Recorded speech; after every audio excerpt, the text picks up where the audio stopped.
ಇನ್ನಷ್ಟು ಅಪ್ಡೇಟ್ಸ್ ಬರ್ತಾ ಇದೆ. ಜಮ್ಮು ಕಾಶ್ಮೀರದ ಸಾಂಬಾ ಸೆಕ್ಟರ್ನಲ್ಲಿ 7 ಉಗ್ರರ ಹತ್ಯೆಯನ್ನು ಮಾಡಲಾಗಿದೆ. ಸಾಂಬಾ ಸೆಕ್ಟರ್ನಲ್ಲಿ 7 ಭಯೋತ್ಪಾದಕರನ್ನ BSF ಹತ್ಯೆಗೈದಿರುವಂಥ ಮಾಹಿತಿ ಲಭ್ಯವಾಗ್ತಾ ಇದೆ. ನಿನ್ನೆ ರಾತ್ರಿ ಈ ಉಗ್ರರು ಭಾರತದ ಒಳಗಡೆ ನುಸುಳೋದಕ್ಕೆ ಪ್ರಯತ್ನ ಪಟ್ಟಿದ್ರು. ಪಾಕಿಸ್ತಾನದ ಭಾಗದಿಂದ ನಿರಂತರ ಗುಂಡಿನ ದಾಳಿ ಕೂಡ ಆಗ್ತಾ ಇತ್ತು. ಇದ್ರ ಜೊತೆಗೆ ನಮ್ಮ ಗಡಿ ಭಾಗಕ್ಕೆ ಪ್ರವೇಶ ಮಾಡೋದಕ್ಕೆ ಪ್ರಯತ್ನ ಪಟ್ಟಿದ್ರು.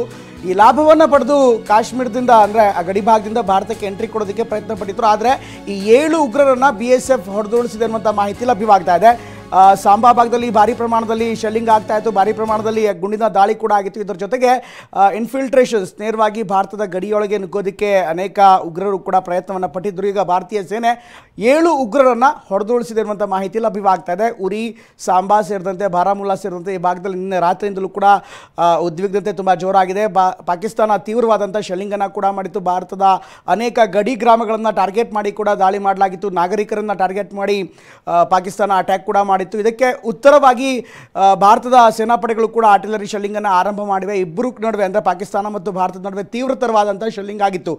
ಇಂಥ ಒಂದು ಸಮಯವನ್ನು ದುರುಪಯೋಗ ಪಡಿಸ್ಕೊಂಡಂಥ ಸುಮಾರು 7ಕ್ಕೂ ಹೆಚ್ಚು ಉಗ್ರರು ಭಾರತದ ಗಡಿಯೊಳಗಡೆ ನುಗ್ಗೋದಕ್ಕೆ ಪ್ರಯತ್ನ ಪಟ್ಟಿದ್ದರು. ಪ್ರಮುಖವಾಗಿ ಸಾಂಬಾ ಸೆಕ್ಟರ್ನ ವಿವಿಧ ಭಾಗದಲ್ಲಿ ನೇರವಾಗಿ ಭಾರತದ ಗಡಿಯೊಳಗಡೆ ನುಳಿಸೋದಕ್ಕೆ ಈಗಾಗಲೇ 7 ಮಂದಿ ಉಗ್ರರು ಪ್ರಯತ್ನವನ್ನು ಪಟ್ಟಿದ್ದರು. ಆದರೆ ಈಗ ಭಾರತದ BSF ಪಡೆ ಏನಿತ್ತು ಅವರನ್ನು ಹೊಡೆದುರುಳಿಸಿದಂಥ ಮಾಹಿತಿ ಕೂಡ ಲಭ್ಯವಾಗ್ತಾ ಇದೆ. ಇಲ್ಲಿ 2 ರೀತಿಯಂಥ ವ್ಯವಸ್ಥೆ ಇದೆ, ರಕ್ಷಣಾ ವ್ಯವಸ್ಥೆ. ಒಂದು ನೇರವಾಗಿ ಸೇನೆ ಪಾಕಿಸ್ತಾನದ ವಿರುದ್ಧ ಈಗಾಗಲೇ ಆರ್ಟಿಲರಿ ಶೆಲ್ಲಿಂಗನ್ನು ಮಾಡ್ತಾರೆ. ಇನ್ನೊಂದು ಕಡೆಗೆ BSF ಅಂದರೆ ಗಡಿ ಭದ್ರತಾ ಪಡೆ ಏನಿದೆ ಅದು ಭಾರತದ ಒಳಗಡೆ ಯಾರೂ ಕೂಡ ಒಳಗೆ ನುಗ್ಗದಂತೆ ನೋಡ್ಕೊಳ್ಳೋ ನಿಟ್ಟಿನಲ್ಲಿ ತನ್ನದೇ ಆದಂಥ ಒಂದು ವ್ಯವಸ್ಥೆಯನ್ನು ಮಾಡ್ತಾರೆ. ಹೀಗಾಗಿ BSF ಇದ್ದರೂ ಕೂಡ ಅವರು ನೇರವಾಗಿ ಪಾಕಿಸ್ತಾನ ಮೇಲೆ ಅಟ್ಯಾಕ್ ಮಾಡ್ತಾ ಇರಲ್ಲ ಸದ್ಯಕ್ಕೆ.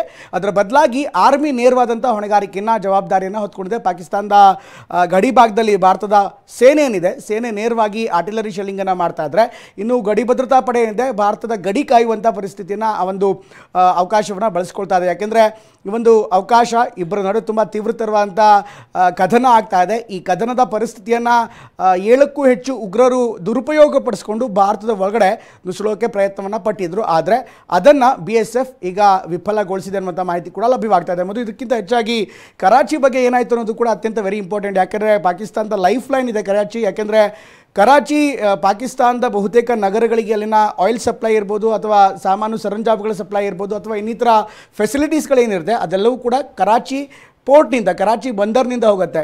ಅಲ್ಲಿ ಭಾರತದ ನೇವಿ ಅಥವಾ ನೌಕಾಪಡೆ ಅಟ್ಯಾಕ್ ಮಾಡಿದಿರುವಂಥ ಅನ್ಕನ್ಫರ್ಮ್ ರಿಪೋರ್ಟ್ ಇತ್ತು. ಬೆಳಗ್ಗೆ ತನಕ ಕನ್ಫರ್ಮ್ ಆಗಿರಲಿಲ್ಲ.